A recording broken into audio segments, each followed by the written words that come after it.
Joy Shri Shyam, welcome back to my another day 3 mini vlog. সকাল সকাল দোকান খুলে পয় পরিষ্কার করে নিচ্ছি। তারপরেই দেখো আমার দোকানের চারপাশটা কেমন লাগছে। প্রিন্টারগুলো পয় পরিষ্কার হয়ে গেছে, এখন আমি প্রিন্টার সব সেট আপ টেটআপগুলো করে নিচ্ছি। তারপরেই দেখো আমার দোকানের সামনে আমার প্রিয় বন্ধুগুলো চলে এসেছে, তাদেরকে খাবার দিয়ে দেওয়া হয়ে গেছে, তারা খাবার খাচ্ছে।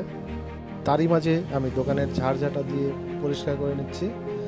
ঝাড়ঝাঁটা দেওয়া হয়ে গেলে তারপরে আমি দোকানের যে পুজো পাট আছে সেটাও করে নেব।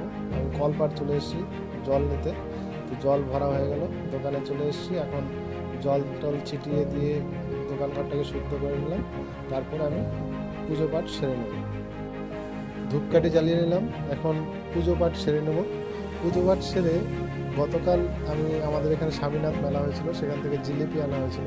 আজকে সেই বাসি জিলিপি দিয়ে এই মুড়িটা নিয়ে বসে গেলাম। তোমরা কারা কারা এই খাবারটি পছন্দ করো অবশ্যই কমেন্ট সেকশনে কমেন্ট করে যাও। আমার তো ভালোই লাগে খেতে। তারপর বসে পড়লাম ভোটের রেজাল্ট আজকে, তো নিউজ দেখতে বসে গেলাম। বউনি কখন হবে জানি না, তো এখন ভোটের রেজাল্ট দেখছি।